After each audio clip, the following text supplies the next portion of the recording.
Assalamualaikum warahmatullahi wabarakatuh.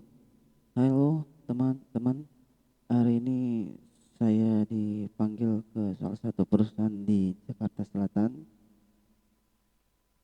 di mana perusahaan tersebut mengalami trouble di proteksi kebakaran, yaitu Apar, alat pemadam api ringan. Di alat ini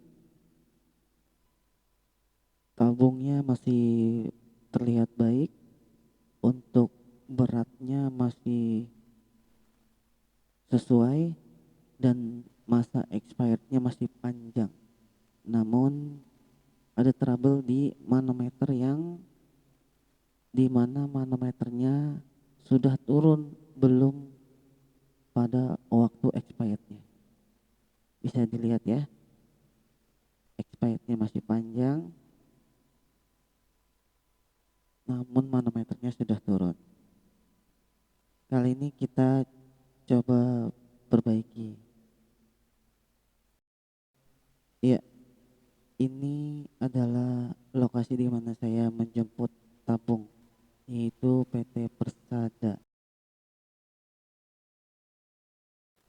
Baik, kita mulai tutorialnya. Selamat menyaksikan.